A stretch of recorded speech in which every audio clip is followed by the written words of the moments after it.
জুলাই অভ্যুত্থানে পালিয়ে ভারতে অবস্থানকারী শেখ হাসিনা রাইফেল দিয়ে ইতিহাস পরিবর্তন করতে চেয়েছিলেন, কিন্তু পারেননি বলে মন্তব্য করেছেন বিএনপির সিনিয়র যুগ্ম মহাসচিব রুহুল কবির রিজভী। সোমবার দুপুরে রাজধানীর নয়াপল্টনে বিএনপির কেন্দ্রীয় কার্যালয়ে সংবাদ সম্মেলনে তিনি এসব কথা বলেন। রিজভী বলেন, আওয়ামী লীগ লাখো শহীদের রক্তের বিনিময়ে অর্জিত স্বাধীনতাকে ব্যক্তিগত সম্পদ মনে করত। স্বাধীনতার পর থেকে লুটপাট, অপকর্ম করে দুর্বিষহ করে তুলেছিল মানুষের জীবন। স্বাধীন বাংলাদেশকে অপশাসনের কবজায় নিয়ে ত্রাসের রাজত্ব কায়েম করেছিল। বিদেশি কিছু এজেন্ট চক্রান্ত করছে অভিযোগ করে তিনি পুলিশের কিছু ঊর্ধ্বতন কর্মকর্তার গোপন বৈঠক নিয়ে প্রশ্ন তোলেন। গত যে সরকার, সেই সরকারের যে অব্যবস্থাপনা, লুটপাট এবং তারা যে লুটপাটের জন্য জনগণের প্রতি যে উদাসীনতা দেখিয়েছে, সেটা যেন না হয়।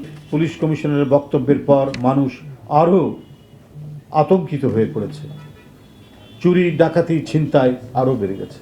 আইনের শাসন প্রতিষ্ঠার সময় হচ্ছে শহীদ রাষ্ট্রপতি জিয়া রহমানের সময়, যে মানুষ সেই সময় ঘরের দরজা খুলে ঘুমাতে পারত।